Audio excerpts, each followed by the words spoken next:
All right. Good morning. Good morning. Good morning. Welcome. Absolutely love everyone. So, let's try to do a quick update, right? So yesterday we sent out an email titled 2023, the year from hell. Previous to yesterday, I shared with you, well, the previous day, so Tuesday, that my entire Tuesday, well, not my entire Tuesday, but the majority of my Tuesday was in creating and crafting an email that I believe best gets the point across. Now, I feel like I do need to give you a little background for you to be able to properly contextualize the email I sent yesterday. Back in 2007, I was doing mortgages, right? Like who wasn't? The whole world was doing mortgages. And I am someone that's quite talented, at least in being able to speak, that I made a lot of money in commissions. And it was not difficult because every home price just kept going higher. And I would talk to someone on the phone and they would say, well, my house is worth $220,000. I was like, well, I spoke to the bank, and if we could, only if your house was worth $230,000, we could give you X, Y, and Z. And don't worry, you can take the adjustable rate mortgage because home prices are only going up. So get in, enjoy a year at 1%, then flip it. And everyone was quite receptive to that idea. Now, of course, at the moment, I did not do something that knowingly was going to take advantage of anyone, because who knew, right? And that's the point of the conversation. I would then be able to go call appraisers. Hey, appraiser A, what is this house worth? Well, it's worth $220,000. I'm looking for $230. Can you find $230 on it? No, I can't. All right, buy. All right, buy. All right, buy. Oh, you can find $230? Great, you're hired. And it was I, the mortgage broker, that paid the appraiser. So how convoluted is the incentives of the appraiser, knowing that the only way for the appraiser to get business is to go ahead and meet the needs of the mortgage broker. And the only way the mortgage broker can get business is to meet the needs of the bank so that they can get the commission. Hence, I was allowed to get appraisers that, this house is worth $220, they found me $240, they found me $250. And it was really a lot of money. And all of a sudden you would see the guy that started working there that probably was never successful at anything in his life because he looked like a complete schlep, and he's doing cocaine in the bathrooms, but he was making $5,000, $6,000, and he has a wife and they're having kids. And then you see the really pretty girls that might have done something that was legally or morally not something their father would have liked. And they're now working there and they're making a ton of money and they have many, many houses. And at that point, I looked around, I'm like, wait a second. Like, I have eyes. Like, this is not okay. And it's not that I am judging anyone's lifestyle, but their lifestyle does not lead to a level of accomplishment that would allow or persist that they are the top 1% in this economy. That doesn't make sense to me. So when taking a little bit further of a look, because my own self-interest was always second to me, whether it's nature or nurture, I just want to get the answer right, whether it means I go ahead and sacrifice the riches at the moment to just be told I was right at the end, that's enough for me. And maybe you got to talk to my mother or father about that, right? Like, that's definitely a nature-nurture argument. But nevertheless, I said this isn't right. I did a little bit of looking into it, and apparently it wasn't right. When you took a look at how the banks received the mortgages and the collateral and how they chopped it among the rating agencies, the bank paid the rating agencies, and all Fannie and Freddie were guaranteed by the government, so they were A+ paper. Then the banks were able to take it and sell it off all around the world and bring in the B+ paper with the A+ paper, make it an A thing, leverage it 10 times because it's guaranteed by the government. I started really, you know what, this is not going to last. And it wasn't so much a sense, so it's not going to last. Like, you could have a gut feeling, and then you need some kind of data to support you.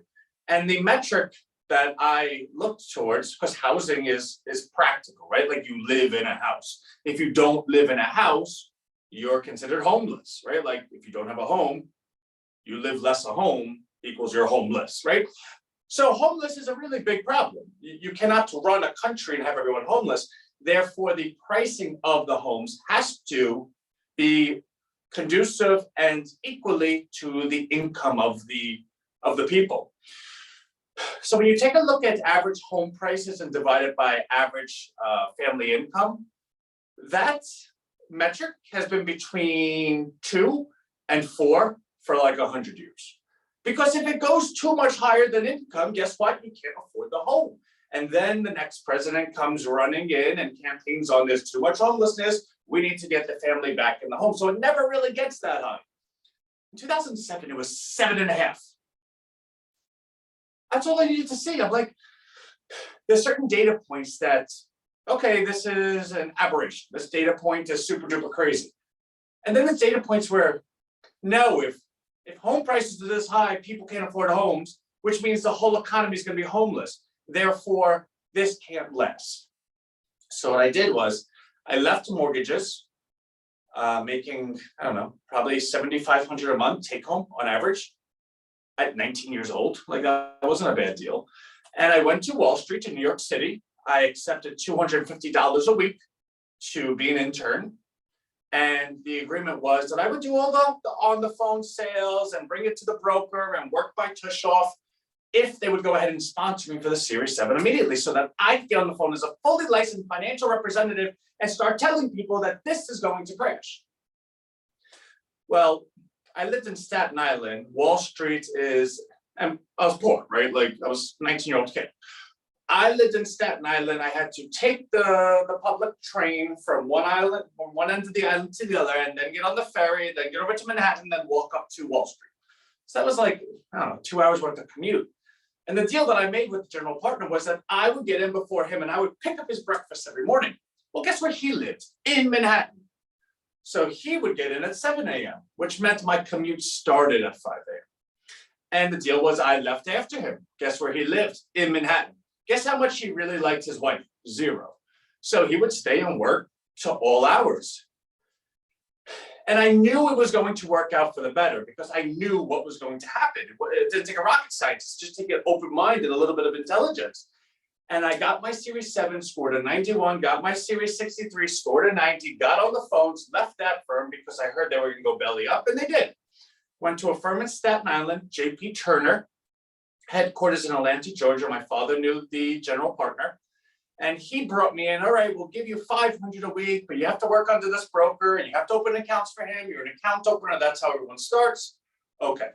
So I'd open accounts and my broker would say, okay, this is the pitch for, I don't know, like Google or Apple or something. Here's the pitch.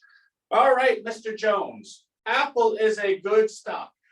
And the point was, what they wanted to teach you was how to speak, not how to think. Can you get on the phone and if they say this, you say this. If they say they can't trust you, you say, if I had been your broker for the last 10 years making you money on a consistent basis, we would be having this conversation now? Of course not. So give me the opportunity. I promise you we won't ever have this conversation again. Can you do this?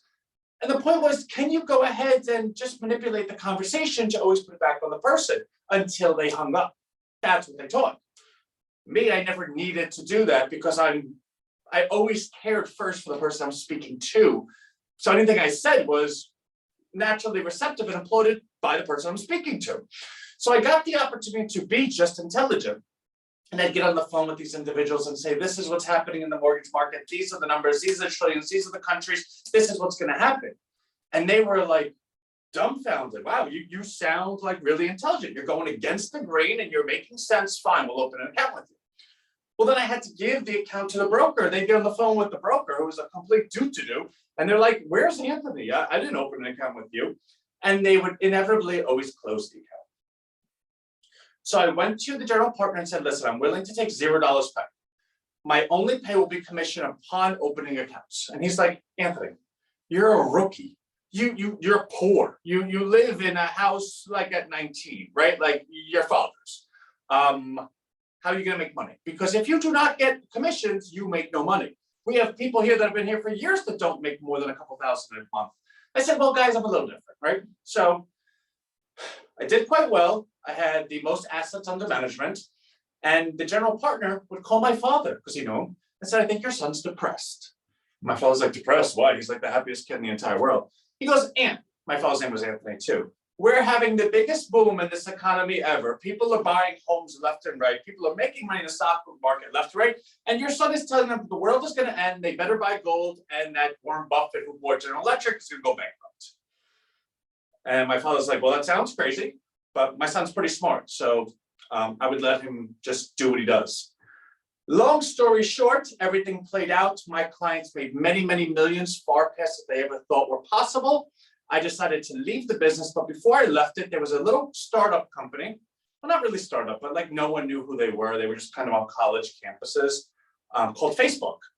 And I had access to enough of the company stock through having clients that were executives of Facebook, and were able to make a deal that we were able to sell their pre-IPO stock to our clients. So, hey, you have $1 million in pre-IPO stock for Facebook. Would you like to liquidate some of it today?